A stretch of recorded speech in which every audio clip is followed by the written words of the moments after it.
தமிழ்நாடு மின்சாரத்துறையில் வந்து நிறைய ஊழல்கள் இருக்கு. அது ஊழல்கள் இருக்கனால நேத்து ஒரு சிறுவன் மீஞ்சூர்ல அவன் வீட்டுக்குள்ளேயே இருந்து கருகி இறந்து போனான். அதாவது எலக்ட்ரிசிட்டி வந்து இன்னும் தரம் குறைந்த எலக்ட்ரிசிட்டி, தரம் குறைந்த எலக்ட்ரிக்கல் லைன், தரம் குறைந்த வேலையில தான் நடந்துட்டு இருக்கு. அதனால திருட்டு திருட்டு எலக்ட்ரிசிட்டினால அந்த பையனுக்கு அவன் வீட்டுக்குள்ளேயே ஒரு குடிசை வீட்டில் தான் இருந்திருக்காரு. வீட்டுக்குள்ளேயே ஒரு 10 வயது சிறுவன் எரிஞ்சு சாம்பலாகி போனான். இந்த எலக்ட்ரிசிட்டியில இருக்கிற ஊழலை நம்ம ஃபுல்லாக கட்டுப்படுத்தணும். எங்கெல்லாம் ஊழல் இருக்குன்னா, கொள்முதல் பண்ணுறதுல ஊழல் இருக்குது, டிஸ்ட்ரிபியூட் பண்ணுறதுல ஊழல் இருக்குது, பில்லு போடுறதுல ஊழல் இருக்குது.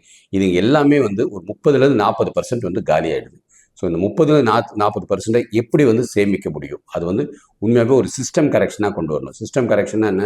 இதனால இவ்வளோ வந்து நஷ்டம் இருக்குன்னா, இது எப்படி வந்து நஷ்டம் இல்லாமல் இருக்கணும் அப்படியே தொலைநோக்கு சிந்தனையோட இருக்கும்போது தான் இதை மாற்ற முடியும். இது பண்ணால் நிறைய உயிர்கள் காப்பாற்றப்படும். இந்த 10 வயது சிறுவன் திராவிட முன்னேற்ற கழகத்தோட தவறுனால தான், அதாவது ஊழல்னால தான் அவன் இறந்திருக்கிறான்.